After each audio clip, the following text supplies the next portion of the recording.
Good morning, Commissioners Neifeld, Cunningham, and Sullivan. Thank you for your testimony today. With Women's History Month approaching, it's nice to see three good women leaders at the table.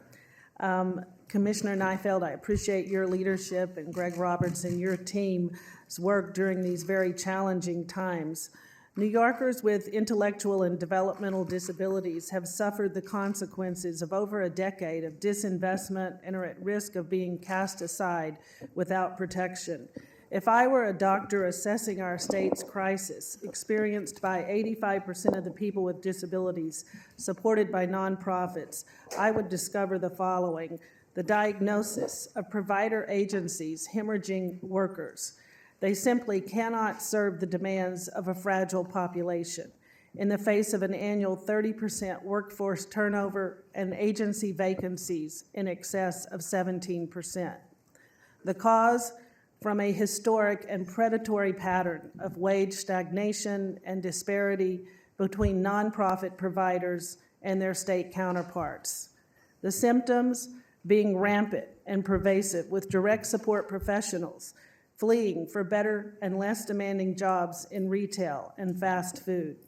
All of this means that IDD New Yorkers are going without daily support, first aid, CPR, administering medications, meal preparation, transportation, and social, emotional, and psychological support. It is very concerning to be hearing from families, advocates, and constituents that OPWDD's regulations are being made without family input, specifically the Family Support Services Program. Participants are enduring hardships as family caregivers are being disqualified to care for their loved ones, despite a shortage of DSPs in the workforce. Agencies are closing these vital programs, and IDD New Yorkers are being pushed further toward exclusion, isolation, and institutionalization, the absolute antithesis of the promise of the Olmstead decision.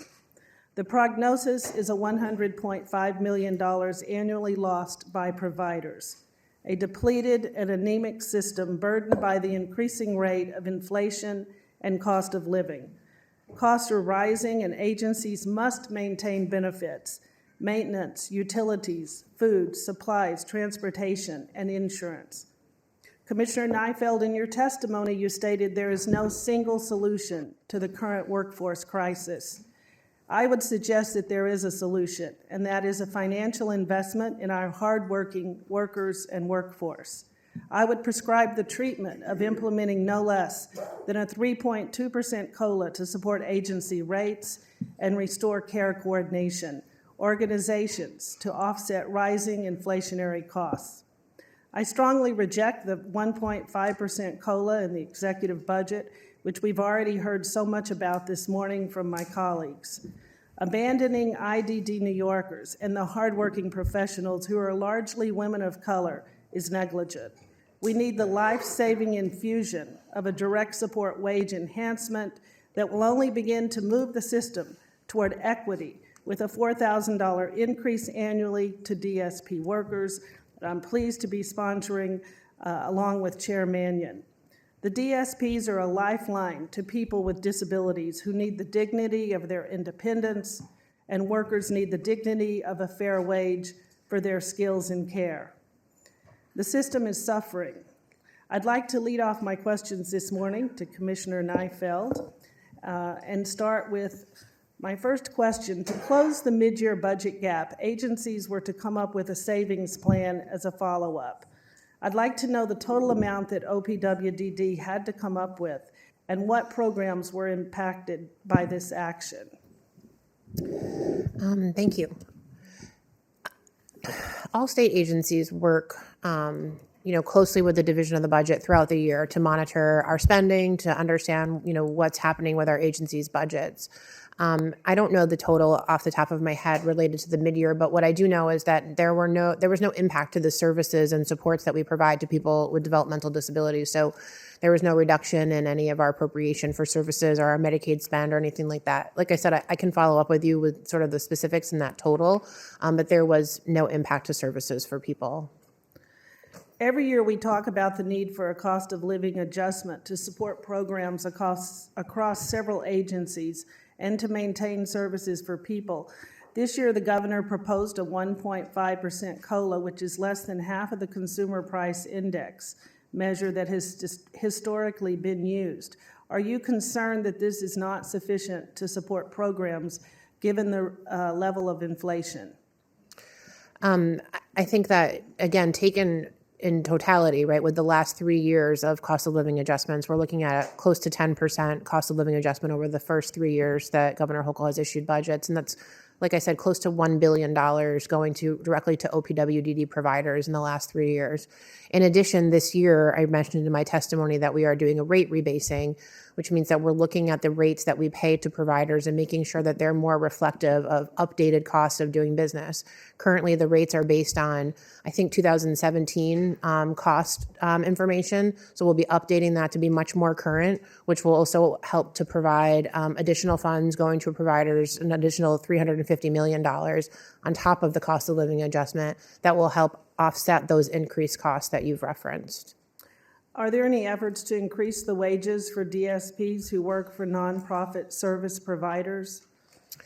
Everything that we've just talked about, the cost of living adjustments over the last 3 years, the rate rebasing, the expectation is that providers are using that to go towards increasing wages for their direct support, their clinical staff, those who are working with people with developmental disabilities. I think we know that there are other costs that providers incur that it costs to run a program, but the majority of what they pay, what their operating budgets are, consists of personnel, and the majority of that personnel is direct support staff. So we do expect to see a large portion of those investments go towards staff wages.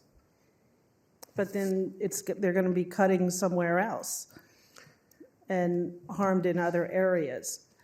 The executive, over the past few years, OPWDD employed direct support professionals, and they've seen an increase in their starting pay, which is about $27 per hour in New York City, $25 per hour for the rest of the state, while at the same time the starting pay for a DSP providing the same services to the same population but employed by a nonprofit starts at $17 an hour in New York City and $16.48 per hour elsewhere. Can you explain why there is almost a 50% differential pay between the two systems? I think it's important to start off with saying that we value the work of our voluntary providers. As you mentioned, they're serving 80% or more of people with developmental disabilities, and we certainly value the work that the DSPs who are employed by those providers do.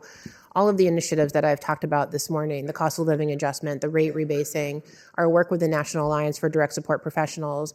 In the past 2 years or 3 years, we have spent, well over $1 billion in bonuses and staff bonuses, both through our ARPA funding and through the governor's healthcare worker bonus program. All of that has gone directly to the voluntary system, directly to direct support professionals. So we are working I think every angle in trying to support the direct support workforce, to provide the funds to providers, to enhance the wages. We do not set the wages for direct support professionals in the voluntary sector. We are not their employer, so we don't have the ability that we do within state operations to set Let me stop you there because I'm wages. running out of time and have more questions. What kind of residential opportunities will be developed with the funding that's proposed in the governor's executive budget? So everything that we do, all of our services are person-centered. We look at the needs of individuals and develop opportunities based on those needs. As an example, within state operations, we have spent time over the last 2 years developing what we call adult transitional homes, which are meant to help support students who are leaving residential schools and entering into the OPWDD system, which is a difficult transitional time. That's just an example of a development that we've invested in based on need. With the funding support, will there be any reopening of previously closed group homes that I believe earlier today in your testimony you said are not permanently closed but temporarily? Those temporary suspensions, we look to reopen programs that are temporarily suspended when we have staffing in the region that is available to support the operations of those programs.